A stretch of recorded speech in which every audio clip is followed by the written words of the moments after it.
Planning out and writing a book series, especially a longer book series, can be extremely challenging. There are so many different things to keep track of, so many different things to map, and all of your decisions that you make in books affect the plot in later books. So in this video, I'm going to share with you everything I've learned about planning and writing book series, including all the mistakes that I made, so hopefully you don't have to make them too. If you're new to my channel, hello and welcome. I'm so happy you're here. My name is Claire Fraise, and I am the award-winning author of the They Stay series, including books They Stay, They Whisper, They Return, They Hunt, and I will be the author of book 5 when it is written. I started publishing this series 2 years ago, and it has been a roller coaster of a journey learning how to write a book series. This is the first book series that I have written. It was originally going to be a trilogy, but then it expanded into 5 books. I'll get into that a little bit later. I've written 4 out of 5 books in the series so far. I haven't written book 5 yet, so I haven't written a completed series, but I have written 4 books, and those 4 books are pretty hefty, and so I do feel qualified to make this video. I am also a plotter, and I like to plot out and outline where I'm taking stories and where I'm going with things. A lot of people aren't, and if you're not a plotter, you might not resonate with some of the things that I talk about in this video, but I found that I'm a little bit more of a hybrid plotter and pantser when it comes to writing and executing plots for like a series. Like on a book level, I'm a hardcore plotter. I love making plot grids and outlines and figuring out how everything is going to fit together, but I can't plan that far in advance with a series. I tried to, but then everything that I had planned for the subsequent books in the series just went out the window when I started writing them, because I would discover better ideas as I was actually in the world. So my process involved a lot of quick thinking on my feet, and I would write certain things into early books and then have to be like, I have to figure out what I'm going to do with this now and how it's going to affect the plots of later books. I always have like a 1 to 2 sentence idea of where a book is going to go, like a next book, but I have not figured out any of the details yet. So this is actually, I mean, I don't even know if I have to give the disclaimer that I'm a plotter, because it's a sort of hybrid like plotter and pantser type situation going on in my brain. I'm gonna start by sharing the theory of all of this with you, like all of the things that I've discovered on a theoretical writing craft level about designing a series, and then I'm gonna go into detail about my personal experience.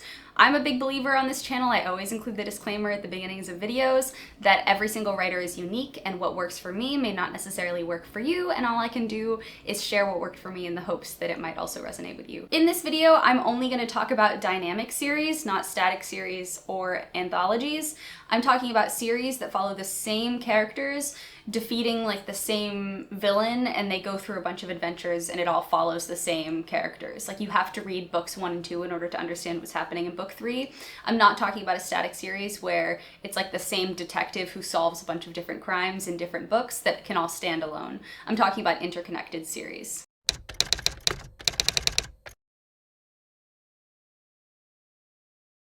Let's start with the big picture. Every single book in your series is part of a larger story. This larger story is one story. Every single book almost represents a chapter of that story, or like you're dividing your story into parts. But it's all one story, and it has to have one giant story arc. I like to think of every story having an arc that looks something like this. You can draw it. On the bottom, you're charting time. On the left, you are at the beginning of the story, and on the right, you are at the end of the story. And then on the vertical axis, you are charting tension, like how intense the conflict is over the course of the story. I talk about these story arcs a lot, but this is how I think about literally everything. In my stories and the way that I think about writing, every single chapter follows an arc like this, every single book follows an arc like this, and every single series follows an arc like this.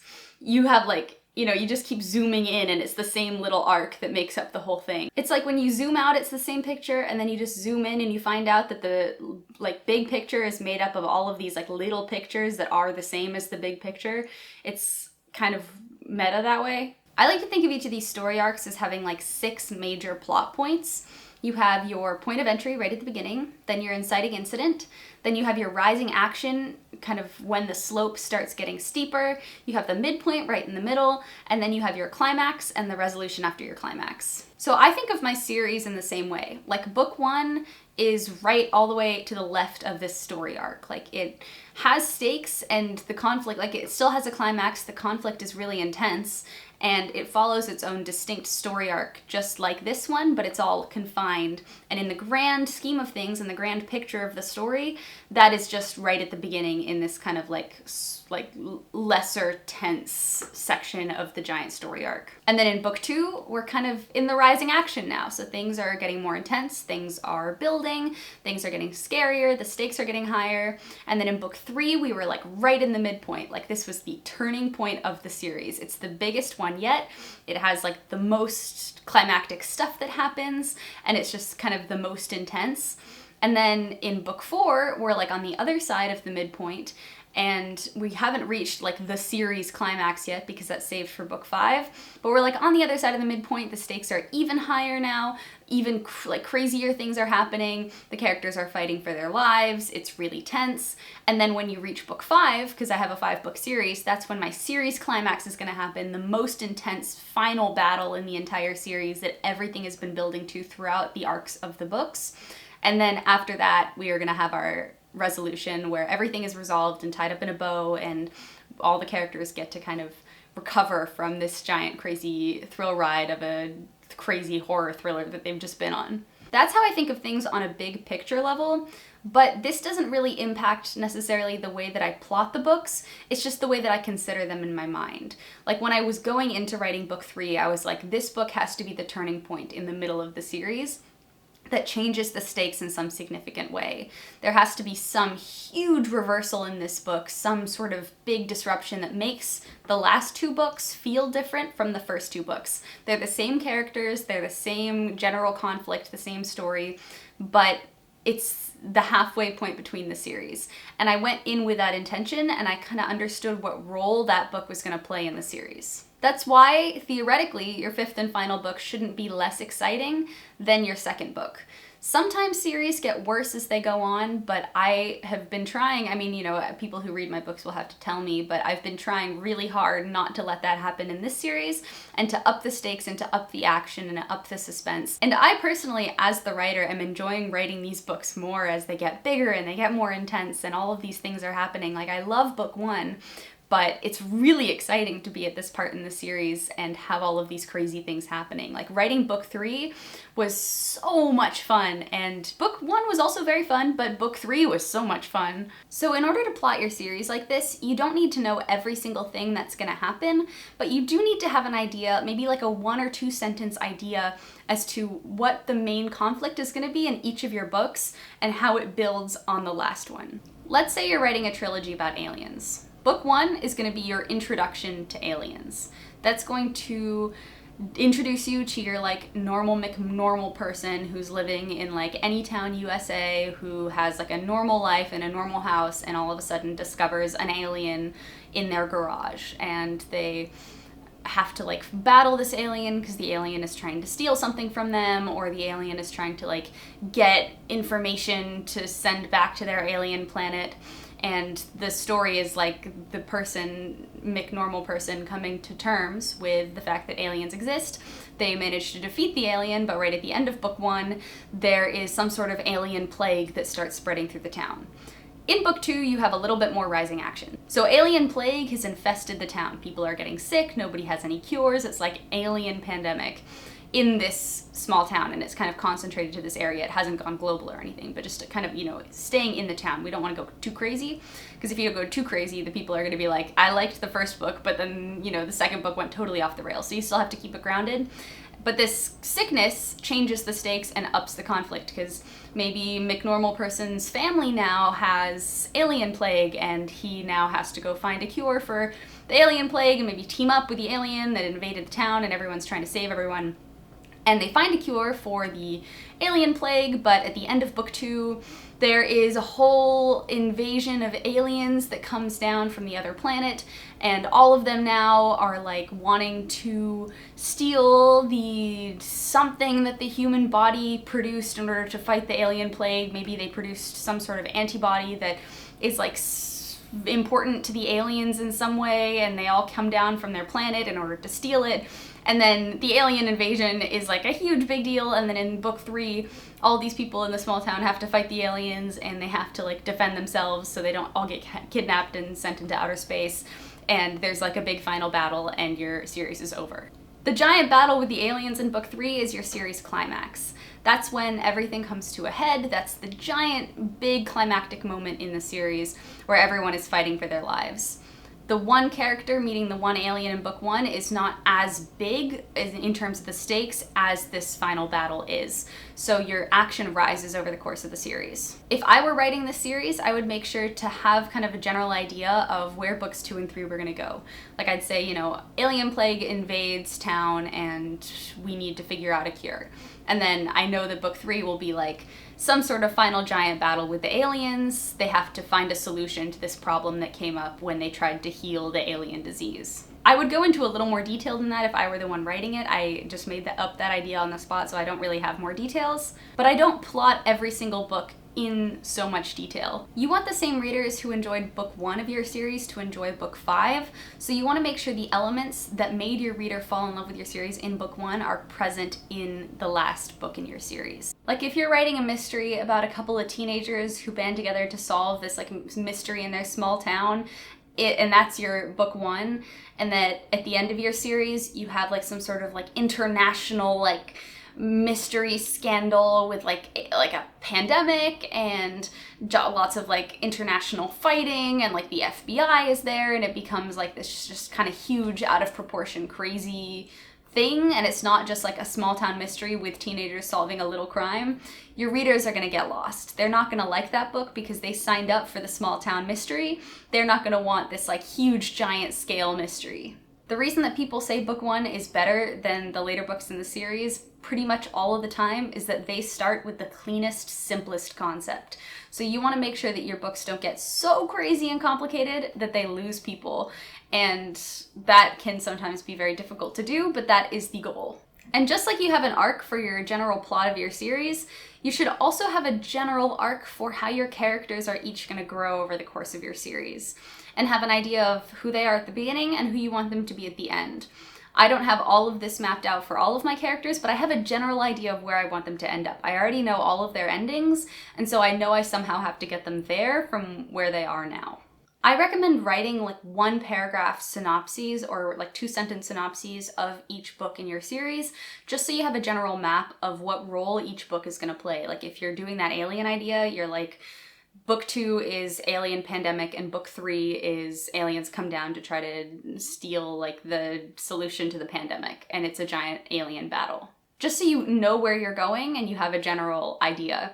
And I also recommend figuring out what the ultimate series ending is going to be and having a very clear picture of where you want your characters to end up ultimately. You should know what this giant climactic battle is, so you always know what you're working toward. You don't have to know how you're going to get there, but that is something that I have found very helpful, is knowing where my characters are going to end up. I have a very clear picture of what the final battle is going to look like and what all of their endings are and how all of that's going to fit together. And so that has been my guidepost in making decisions now in the series leading up to that. So I know that was a lot of like, you should do this talk, and I am a very strong believer, and I really make an effort on this channel to give you actionable tips and advice that you can actually implement and use. So I don't like getting on here and talking about what you should do instead of like talking about what I do, so I can share with you like the practical writing things that I learn. So I'm going to talk to you now about my experience writing my series, sharing the things that I do now after learning all the things that I learned writing this series, and the things that I wish I could have done differently if I could go back in time. So I started writing They Stay, this cute little guy over there, when I was a junior in college. I didn't have plans for a series when I first started writing it. I did know that I wanted it to be a series, but I was expecting it to be a trilogy, and I didn't really know what it was gonna be. It had something to do with ghosts, because book 1 is about a girl whose younger brother goes missing, and she teams up with like a girl at her school who can see ghosts, because there are ghosts in the town who like have clues leading, to where this girl's brother is, and they like team up with these 2 other boys, and like it's the 4 of them, and they go and they solve this paranormal mystery. So I knew that book 2 had to have something with ghosts, and I knew that I wanted to make it a series, but I didn't really know where it was gonna go. So as I was brainstorming ideas for book 2, because I knew I wanted to write a book 2, I knew that I had to kind of up the stakes a little bit in book 2. I'd never written a sequel before, and I was super nervous about it, But my initial conception for the trilogy, like when I was starting to brainstorm it, was book 1 was going to be their quest to find the missing boy, and then book 2 was initially going to be the like kind of evil ghost person that kidnapped the missing boy, had some more like suspicious plans in their town, and was planning to like open like this portal into the ghost world in their town, and he was going to let a bunch of ghosts through, like the ghosts of his past, and then the town was going to become extremely haunted. And then book 3 was going to be these kids closing the portal. So that was like my general conception for it. So that's really all I had, though. I was like, book 3 will be portal closing book, and book 2 will be like portal opening book, and book 1 is them trying to find the missing kid. And then I'm mapping out this series, and I'm putting, like, I wrote a full draft of book 2 like that, and I sent it to a developmental editor, and I was working on it, and I was getting feedback on it, and I was just like, there was just something not quite right in my gut about this book. Like, it just didn't feel stronger. It didn't feel like it upped the ante enough. And I got these comments from my developmental editor, and it just kind of clicked in my brain what was wrong with it.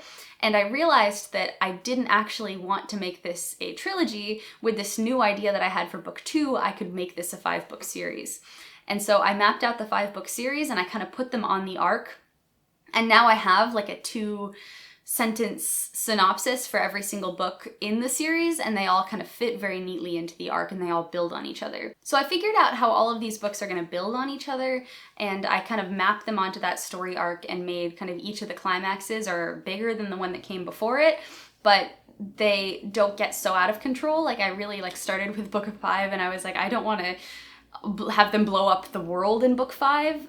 And also the conflict for book 5 did change, and the plot for book 5 changed like even a couple of months ago. I just had this idea to change the way that I was going to do it and make it a little bit more original, which I'm really excited about. Now, I'm a hardcore plotter. I love plotting everything out, but I can really only plot a book out in detail on a book-to-book level. So the main challenge for me in writing this series has been being able to think on my feet and trying to figure out how to solve problems that I created for myself in earlier books.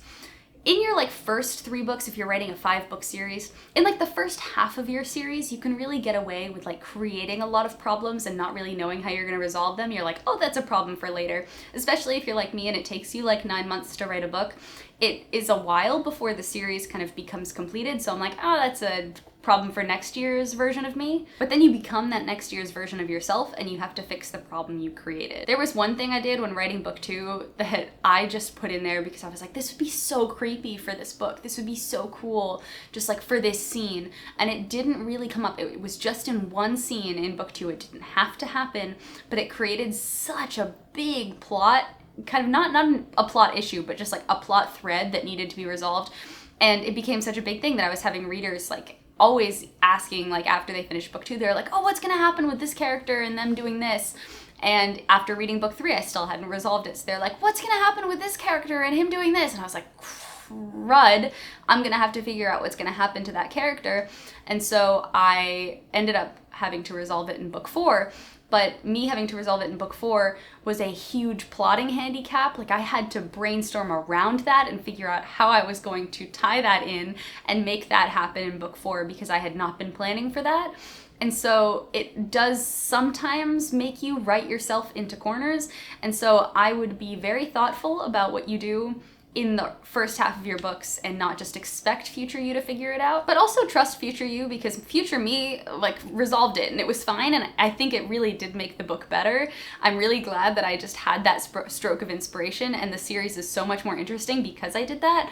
So I am not saying don't follow whims like that, because a lot of times our artistic guts are right. But just be aware that like these things don't go away and you can't drop these things. So when you put them in, you have to see them through.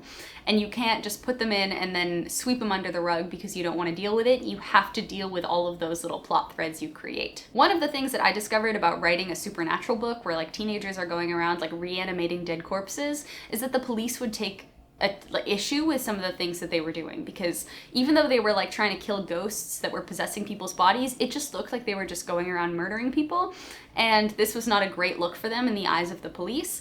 And so that was another thing that I really had to deal with. I used that as a big suspense through the book. Like, in book 2, they're like, oh, how are we gonna get out of this? The police are coming for us, they're on to us. But then as I like reach the second half of the series, I'm like, wow, okay, I really need to figure out how to get them out of this, because I don't want them all to end up in jail, because that's just gonna be depressing. So that ended up dictating a lot of the plot too. So I would just be thoughtful about all of the different things that you include, because you're not going to be able to just drop things as you finish your series. These are all threads that you have to tie up. But that's what makes writing and plotting really exciting for me. I think if I knew everything that was going to happen in my series, I wouldn't be as excited to write it. That's what happened when I was writing book 3, is I like made this ridiculous plot outline, writing all the little details of the scene. So when I went to go write the scene, my outline was almost as long as like half of the scene was supposed to be, and I had no inspiration. So having to do this kind of thinking on my feet makes it a very interesting process for me, and it makes it very engaging. Another thing I would recommend doing and taking seriously, because I did not take this seriously when I was writing my first book, is going through and keeping a dedicated like series information document where you write down things like character eye colors and character descriptions and character opinions of things. Like, your characters have to stay consistent. They can change and they can mature, and they should, but the general details about them have to stay the same, like their hair and their eye color and their general opinions about things, unless you explain like why their opinions changed. Later books in the series have also started getting really long for me. They've gotten much longer than the earliest books in the series. Book 1, They Stay, was 112,000 words when I finished it, and They Whisper, book 2, is 104,000 words, I think, or 103. Book 3, They Return, I finished at 140,000 words, but I cut it down to 120 before publishing it. But They Hunt is 180,000 words. It kicked my butt. I haven't published it yet as of me filming this video. I'm still going through and editing it. I'm maybe like a third of the way through my edits and rewrites, and then I have to try to cut it. It's due to my ARC team in just a couple of weeks, so it's not fully done, and I'm really hoping I'll be able to cut from that, because that is such a long book. But the book would just never end. Like, there were so many characters and so many subplots, and like each of the 4 main characters are like main characters in this book. So each of them have different things going on in their lives, and all of them have character arcs and subplots, and there were just so many things for me to juggle that I struggled with trying to figure out what I was supposed to include. And the plot just got really big because there were just so many different moving parts to it. So I am hoping that it's still, because it's a thriller, like this is like a kind of a thrilling mystery paranormal horror series, and so it's supposed to be really suspenseful and tense. So hopefully I'll be able to get that word count down, because I don't know how thrilling and suspenseful something can be when it's that long. So we're gonna see how that goes. But right now, like, I'm editing it and it's not getting shorter, so pray for me. I wish I could have more tangible advice to give to you other than just these are things that helped me, but writing a series can be extremely chaotic. I don't feel like this is a very organized process. I feel like I'm reading off of a million like sticky notes all over my computer, all these files that I've stuck everywhere, trying to rack my brain for like pieces of information about all these characters, and I'm just like trying to piece together my best effort at like a story that fits into this like series, and it is not organized. It's very messy, but that's also art, that's creativity. Things are messy, things are not always like completely organized and like run like a well-oiled machine. I was hoping that I'd have more of a well-oiled machine process down by this point, because I've written 3 books in the series already. But lo and behold, no, I didn't. These characters had strong opinions, and I never understood that. When people were like, my characters like took the scene in a completely different direction, I was like, I have a plot, I know where I'm going. Like, my characters have never taken the reins before, ever. But in this book, I don't know if it's because they've just been like my imaginary friends for 6 years, but they took the reins in this book. Like, they were taking the plot in all sorts of different directions, and I just felt like I was following them for a lot of it. And it was amazing, because I just felt like I would just get sucked into the flow state, and then I would just like have these hallucinations of things that they were doing, and I was just right there in their heads, and I know them really well at this point, so I know what they would do in certain situations, and so scenes just naturally moved with them. That was a new experience for sure. But I am not a well-oiled publishing machine. I am very chaotic, but I love this, and I love doing what I do, and I love writing this series, and I'm so excited to just be in this world and be in this story and be able to share it. And I'm not excited for the series to end. I'm really going to be sad next year when I have to finish book 5, but it's okay because I have like other ideas for novellas in this world, and it's gonna be fine. So if you're planning on embarking on writing a series, just know that it's going to be a learning process.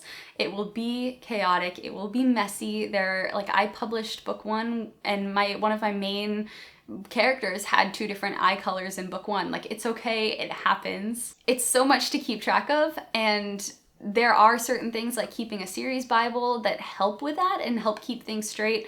But at the end of the day, it's just so much information to keep a handle on and so much to plot out and plan. So it's definitely challenging, but it's so exhilarating and it's so much fun.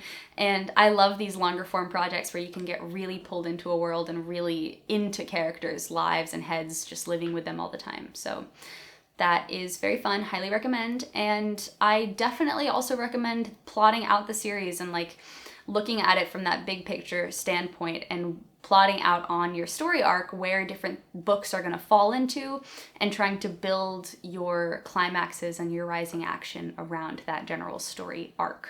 Writing this series has been one of the most meaningful and memorable and exhilarating and challenging things that I've ever done in my entire life. And I highly recommend diving into a series project if you are considering doing that, and if you like plotting and planning and like long form projects as much as I do. Because they're long. Like, a 5-book series is really long. And it's a commitment, not just to the characters, but also to your readers. Like, you need to see a series through. I published a book in high school, and I intended that to be the first book in a series, and I didn't finish the series, and I ended book 1 on a cliffhanger, and it haunts me to this day. I think one day maybe I will finish that series just so I can complete it and it can be done, because I think about it a lot. Like, I really don't like that I didn't wrap that up. So I am very committed to finishing all of the future series that I write, and also probably hopefully one day that series, because we like finishing things and like seeing things through to the end. So that's all I have for you on this video on how to write a book series. I hope that it was helpful. If it was, please make sure to like the video and subscribe to my channel. As I mentioned at the beginning, my name is Claire Fraise, and I am the author of the They Stay series. I make videos on this channel sharing actionable writing tips that helped me improve as a writer. I also share my own personal writing experience and what works for me when approaching different writing issues, because every single writer is different, and hopefully maybe what works for me could also inspire you or can help add another tool in your toolbox when you are trying to figure out your own personal craft as a writer. Are you working on a book series? Are you planning a book series? Do you want to write a book series? Let me know in the comments. I would love to hear what your ideas are and what you're working on. I hope you have a fantastic week, everybody. And as always, happy writing.